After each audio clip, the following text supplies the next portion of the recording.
செடிக்கெல்லாம் தண்ணி ஊற்றிக்கிட்டே இயேசு கிறிஸ்துனுடைய 2ஆம் வருகை குறித்து பார்க்கலாம்.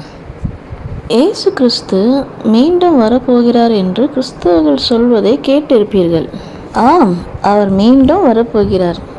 ஆனால் மனிதனாக அல்ல, தேவனாகவே எல்லா கண்களும் காணும்படிக்கு வரப்போகிறார். அவர் ஏன் இந்த பூமிக்கு வரப்போகிறார்? வந்து என்ன செய்ய போகிறார்? இந்த பூமி மனிதனுக்காக சிருஷ்டிக்கப்பட்டது.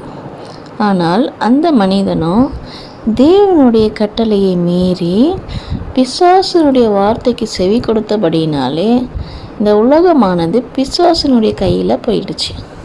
இப்பொழுது நாம் பார்க்கிற இந்த உலகமானது பிசாசனுடைய ஆளுகைக்குள் இருக்கிறது.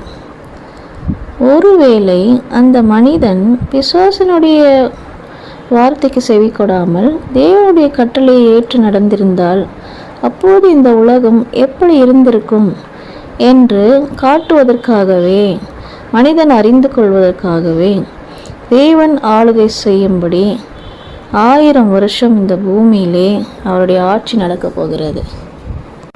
பிசாசுக்கென்று கொடுக்கப்பட்ட காலம் நிறைவேறினவுடன் இயேசு கிறிஸ்து இந்த பூமிக்கு தேவாதி தேவனாக, ராஜாதி ராஜாவாக எல்லாருடைய கண்களும் காணும்படிக்கு வானத்திலிருந்து இறங்கி வருவார்.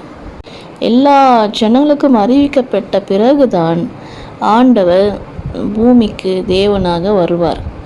அப்பொழுதுதான் அவரை ஏற்றுக்கொள்ளாதவர்கள் அவர் வரும்போது அவரை பார்த்து புலம்புவார்கள் என்று வேதத்தில் எழுதப்பட்டிருக்கிறது.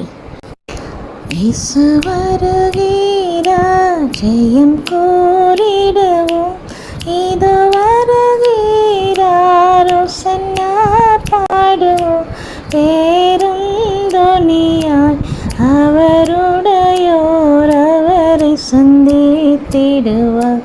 இயேசு வருகிறார், ஜெயம் கோரிடுவோம்.